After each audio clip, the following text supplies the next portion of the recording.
દોસ્તો, જો તમે અમદાવાદમાં રહો છો તો તમે આ લોગો ક્યાંક ને ક્યાંક રોજ જોતા હશો. પણ શું તમે જાણો છો કે અમદાવાદની આ એક નાનકડી વસ્તુ પાછળ અમેરિકાથી લઈને આખી દુનિયા કેમ દીવાની છે? ફેક્ટ સાંભળીને હોશ ઉડી જશે. હું વાત કરી રહ્યો છું લાલ દરવાજા નજીક આવેલી સીદી સૈયદની જાળીની. ભાઈ, પથ્થરમાંથી બનાવેલી આ બારીક જાળી એટલી અદ્ભુત છે કે ભારતની સૌથી મોટી બિઝનેસ કોલેજ આઈઆઈએમ અમદાવાદ એ આ જાળીને પોતાનો ઓફિશિયલ લોગો બનાવ્યો છે. અરે એટલું જ નહીં, જ્યારે પણ દુનિયાના મોટા મોટા નેતાઓ કે જાપાનના પ્રધાનમંત્રી અમદાવાદ આવ્યા, ત્યારે પીએમ મોદી ખાસ એમને આ જાળી બતાવવા લઈ ગયા હતા. પથ્થરની આવી કોતરી આખી દુનિયામાં ક્યાંય નથી.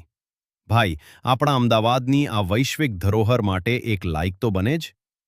જો અમદાવાદી હોવાનો ગર્વ હોય તો કમેન્ટમાં અમદાવાદનો વટ જરૂર લખજો. આવા જ મિલિયન્સ વ્યૂઝવાળા ફેક્ટ્સ માટે આપણી ચેનલ ગુજુ ફેક્ટ્સ 360ને હમણાં જ સબસ્ક્રાઇબ કરી લો.